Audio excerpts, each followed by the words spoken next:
ಒಂದಾನೊಂದು ಕಾಲದಲ್ಲಿ ಒಂದು ಹಳ್ಳಿಯಲ್ಲಿ ಒಂದು ಬಡ ಕುಟುಂಬವು ಸಣ್ಣ ಮನೆಯಲ್ಲಿ ವಾಸಿಸುತ್ತಿತ್ತು. ಆ ಕುಟುಂಬದಲ್ಲಿ ರಾಜ್ ಎಂಬ ವ್ಯಕ್ತಿ, ಅವನ ಪತ್ನಿ ಮತ್ತು ಅವರ ಇಬ್ಬರು ಹೆಣ್ಣುಮಕ್ಕಳಾದ ಭವ್ಯ ಮತ್ತು ದಿವ್ಯಾ ಇದ್ದರು. ಮಕ್ಕಳಿಗೆ ಕೇವಲ 5 ವರ್ಷವಾಗಿದ್ದಾಗ ಅವರ ತಾಯಿ ಕ್ಯಾನ್ಸರ್ನಿಂದ ನಿಧನರಾದರು. ರಾಜ್ ತೀವ್ರವಾಗಿ ನೊಂದಿದ್ದನು. ಮಕ್ಕಳು ಪ್ರತಿದಿನ ತಮ್ಮ ತಾಯಿಯನ್ನು ನೆನೆದು ಅಳುತ್ತಿದ್ದರು.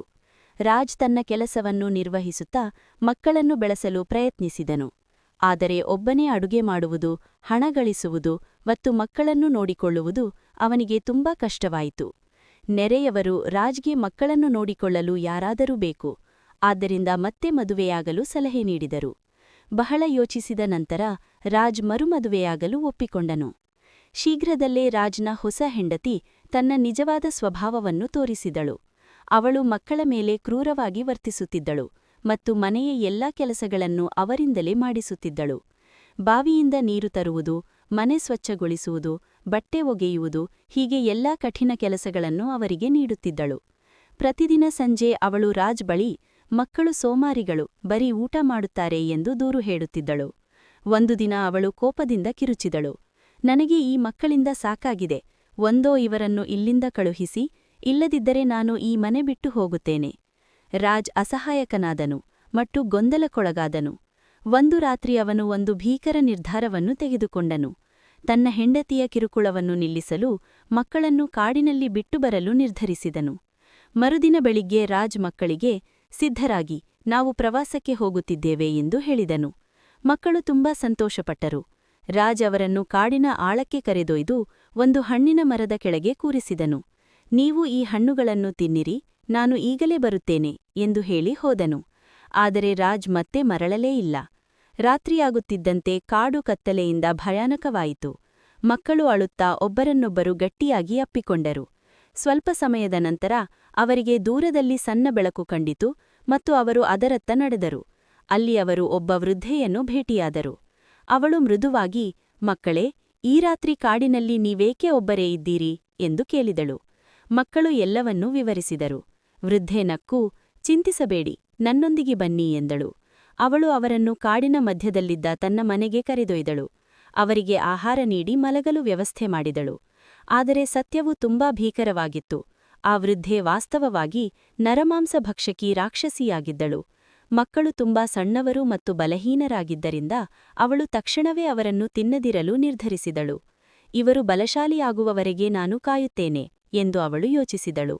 2 ವರ್ಷಗಳ ಕಾಲ ರಾಕ್ಷಸಿ ಮಕ್ಕಳಿಗೆ ಚೆನ್ನಾಗಿ ಆಹಾರ ನೀಡಿದಳು ಮತ್ತು ಅವರಿಗೆ ಭಾರವಾದ ಕೆಲಸಗಳನ್ನು ನೀಡಲಿಲ್ಲ. ಅವಳು ಕೇವಲ ಹಸುಗಳನ್ನು ಮೇಯಿಸಲು ಮತ್ತು ಗಿಡಗಳಿಗೆ ನೀರು ಹಾಕಲು ಹೇಳಿದಳು. ಅಪಾಯದ ಅರಿವಿಲ್ಲದ ಮಕ್ಕಳು ಆರೋಗ್ಯವಾಗಿ ಮತ್ತು ಬಲಶಾಲಿಯಾಗಿ ಬೆಳೆದರು. ಪ್ರತಿದಿನ ವೃದ್ಧೆ ಉರುವಲು ಸಂಗ್ರಹಿಸುವ ನೆಪದಲ್ಲಿ ಕಾಡಿಗೆ ಹೋಗುತ್ತಿದ್ದಳು.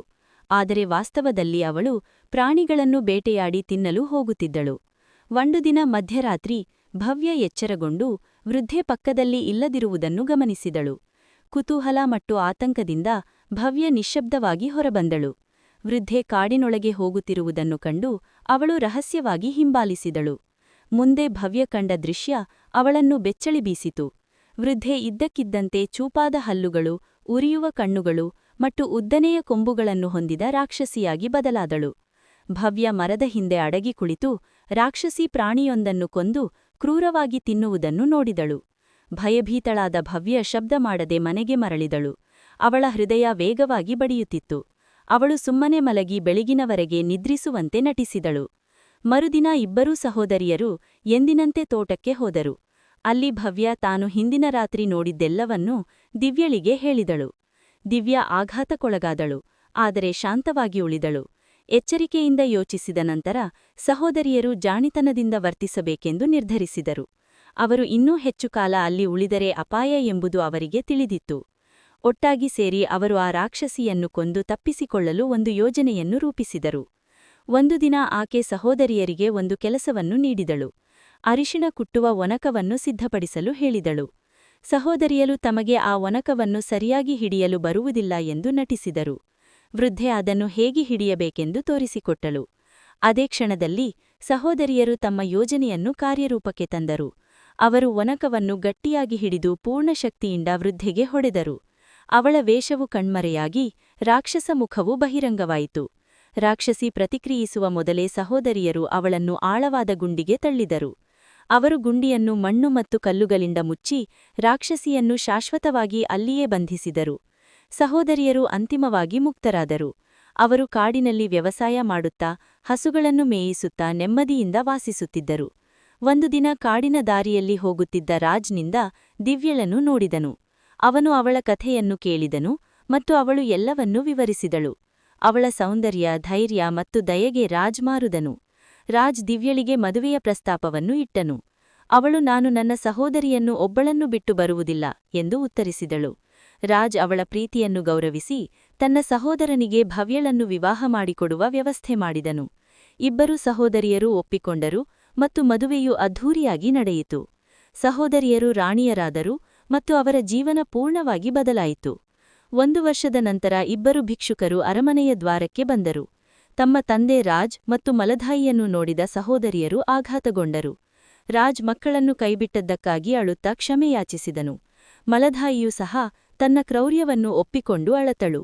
ಸಹೋದರಿಯರು ಅವರನ್ನು ಕ್ಷಮಿಸಿ ಅವರಿಗೆ ಆಹಾರ, ಬಟ್ಟೆ ಮತ್ತು ಆಶ್ರಯ ನೀಡಿದರು.